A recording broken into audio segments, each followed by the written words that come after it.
en las películas de Bergman que se convierten casi en actores secundarios, como el reloj aquel de la película de los gritos y los susurros, para que luego diga alguno por ahí que Bergman no da cancha a sus secundarios.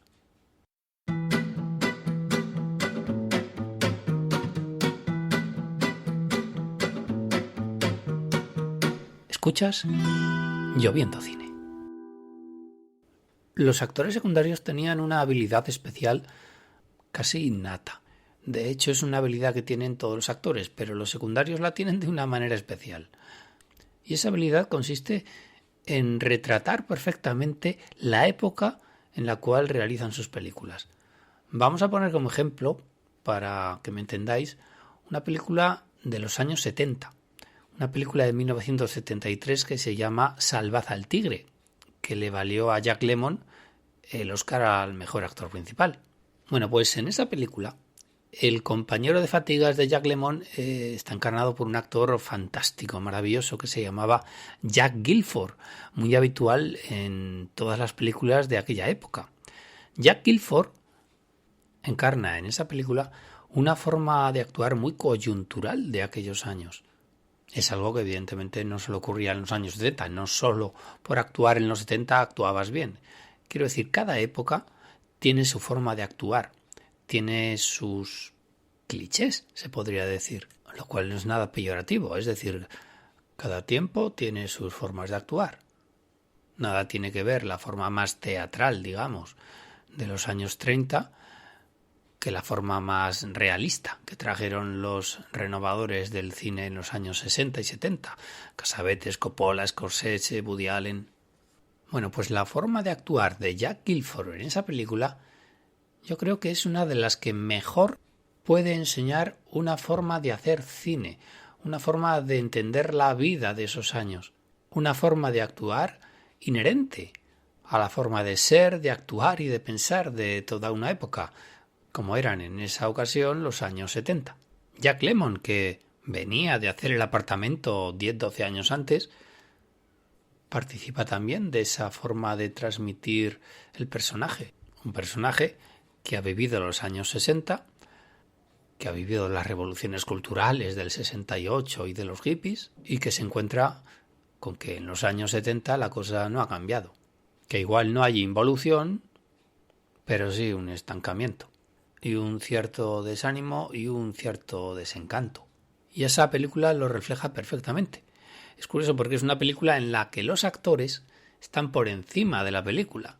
Ya digo que Jack Lemmon ganó el Oscar y Jack Gilford, si no lo ganó, pues es porque no lo quisieron. Por cierto, abro un paréntesis porque Jack Lemmon ese año ganó el Oscar al mejor actor a Marlon Brando, a Jack Nicholson, a Al Pacino y a Robert Redford. Ahí queda eso. Si no es el mejor año en la historia de los nominados de los Oscars a mejor actor principal, está muy cerca. Bueno, por lo menos de la era moderna. Cierro el paréntesis y sigo con estos dos bestias de la interpretación que fueron Jack Lemmon y Jack Gilford en esta película. Me centro más con Jack Gilford por una vez, con permiso de don Jack Lemmon. Y es que eran actuaciones muy coyunturales, ¿vale? A veces demasiado coyunturales, porque atrapaban tan bien la época, tan bien su tiempo, que llegaba un momento en que esos actores o esa forma de actuar desaparecía para dar paso a otra.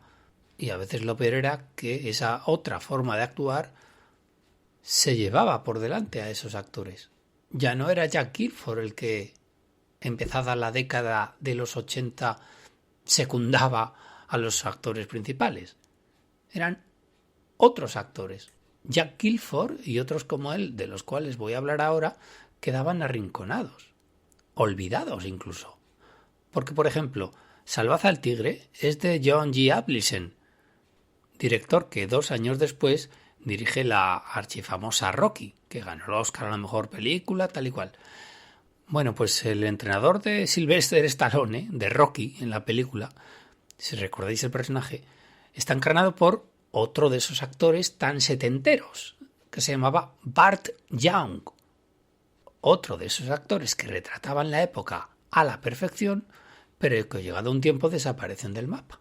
Como también quedan arrinconados iconos absolutos como el actor Michael Sarrazin.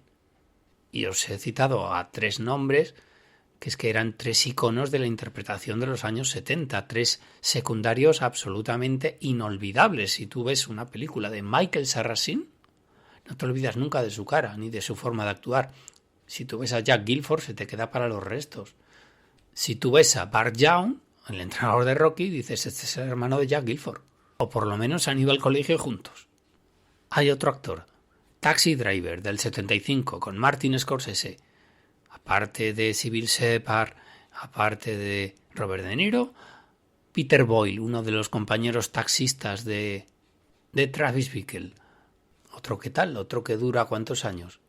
Se les va perdiendo la pista hasta que llega el año 2001 y en la película Monsters Ball ves a un tipo que te suena su cara muchísimo. Y fíjate que 20 y tantos años después de hacer Taxi Driver reaparece para el gran público Peter Boyle, en un personaje escalofriante, por cierto. Pero claro, es una forma de actuar total y absolutamente diferente a la de Taxi Driver. ¿Nos queda? Pues que por lo menos a esos actores se les relaciona con una forma de hacer cine, con una época determinada, con que vas a ver una película de aquellos años y esperas que o bien sean ellos o alguien muy parecido los que encarnen a taxistas o a entrenadores de boxeo. Por una razón bien sencilla, porque es que esos caracteres los clavaban. Y es que luego están precisamente eso, los característicos, esos actores o esas actrices que por razón de su físico o de haber hecho un papel memorable alguna vez, tienen una querencia para encarnar cierto tipo de papeles, para participar en determinado género. Y esto pasa más incluso en los actores secundarios que en los protagonistas. Lo que pasa es que de ahí al encasillamiento, es decir, hacer el mismo papel, sea la película que sea, va muy poco trecho. Aunque alguno te puede decir que bendito encasillamiento, si eso quiere decir que te llamen y que te sigan llamando, para hacer aunque solo sea ese tipo de papel.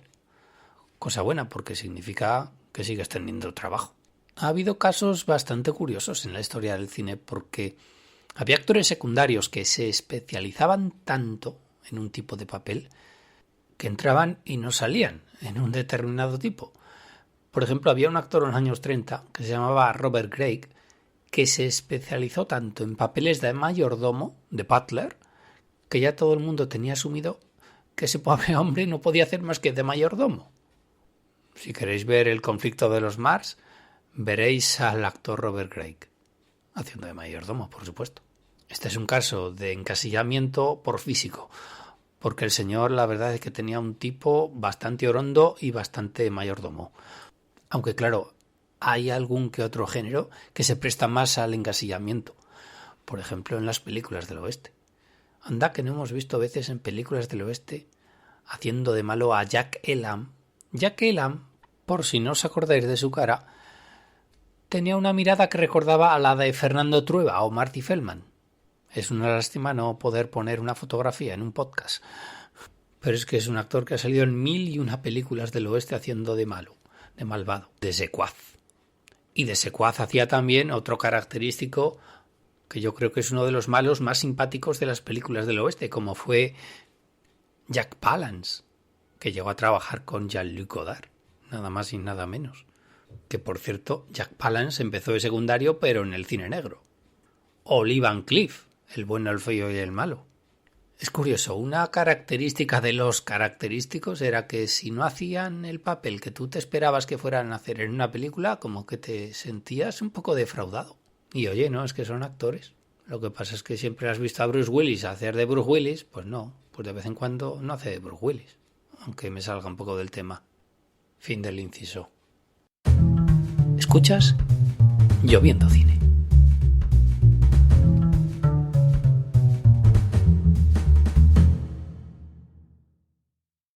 ¿Y cuántas veces nos hemos dicho eso de ¡ay! Ese actor sí, ¿quién es? Es decir, nos suena la cara, pero no nos quedamos nunca con el nombre. Hemos visto tantísimas caras conocidas, pero no sabemos su nombre, no sabemos cómo se llama. Pues sin irme más lejos de España, yo les pongo nombre. a dos actores secundarios característicos que hemos visto infinidad de veces y que nadie sabe cómo se llaman. Bueno, pues uno se llama Sandas Bolas y otro se llama José Ruiz Lifante o José Lifante. Para ellos, el hecho de que la gente no supiera cómo se llamaban se compensaba con creces con el hecho de que los directores les seguían llamando. Tened, pues, por seguro que Sandas Bolas y José Lifante tenían un doble reconocimiento, no sé cuál mejor, el del público y el del director de turno. ¿Y es que acaso nos da la sensación de que hay actores que vivan permanentemente en el decorado? ¿Que vivan en ese atrecho de la película? Es como si hubiera una especie de bucle espaciotemporal, como si esos actores estuvieran ahí siempre, como si estuvieran a nuestra disposición. Un poco como les pasa a los actores de esa película de cine dentro del cine, que es La Rosa Púrpura del Cairo. Cuando en el momento en el que Jeff Daniels se da cuenta de que Mia Farrow va una y otra vez a ver la película, que decide traspasar esa imposible cuarta pared y marcharse con ella al mundo real. Que por cierto el papel de Jeff Daniels lo empezó a hacer Michael Keaton, pero Woody Allen estaba descontento con su actuación y lo cambió a los 2 días. ¿Qué hubiera sido de si ese papel lo hubiera hecho Michael Keaton al final? Hombre, pues tampoco me parecería muy descabellado. Claro que los actores secundarios también tienen sus cosillas. Vamos a ver, a veces un actor secundario te puede salvar una película. Tan de apoyo es su actuación que a veces parecen ellos los protagonistas y no los secundarios. Ya he citado el caso de Javier Bardem en No es país para viejos. Y a veces una actriz secundaria extraordinaria como Judi Dench te sale ¿cuántos? 5, 6, 7, 8 minutos en Shakespeare in Love y te gana un Oscar. O te sale Marlon Brando a oscuras en Apocalypse Now, casi los mismos minutos y te cobra un pastón. Y encima era Marlon Brando. Eso no se vale. Pero hay cosas que molan mucho. Por ejemplo, cuando una actriz como Hattie McDaniel tiene que subir al estrado de los Oscars porque se ha ganado a pulso la mejor interpretación femenina de reparto, por lo que el viento se llevó. Y todos sabéis por qué remarco este Oscar. Por cierto que me chiva un nombre Juan Solo. Juan Solo es un nombre que vais a escuchar en más de una ocasión a partir de ahora, porque va a ser un colaborador activo, aunque discreto, porque no va a dar la cara ni la voz del tema que tratemos en el podcast en cuestión. Y en este podcast, como hablamos de actores secundarios, él me dice, oye, ¿y por qué no hablas de Sonny Chiba? Y yo digo, ¿quién es Sonny Chiba? Porque realmente no me acordaba de quién era Sonny Chiba. Pues Sonny Chiba era un Bruce Lee de los años 70, un actor de artes marciales que Quentin Tarantino rescató en Kill Bill 2. Como a mí Kill Bill 2 no me gusta realmente absolutamente nada, ya sé que soy el único, he tenido que recordar que efectivamente Sonny Chiba es el instructor de artes marciales de Uma Thurman.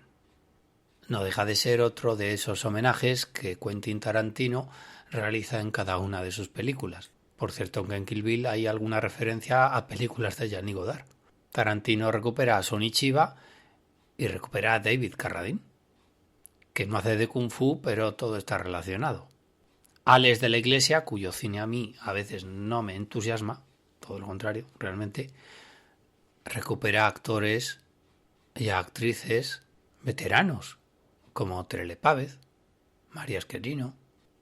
Y va y me dice Juan Solo, oye, Robert Mitchum y Gregory Peck hicieron El Cabo del Terror en el 62 y en el año 91, en el remake que hizo Martin Scorsese, intervienen casi a modo de colaboración nostálgica en la película de Marty. De protagonistas se pasan a secundarios en la misma historia. Es algo tan inaudito como bonito. Las cosicas del señor Scorsese.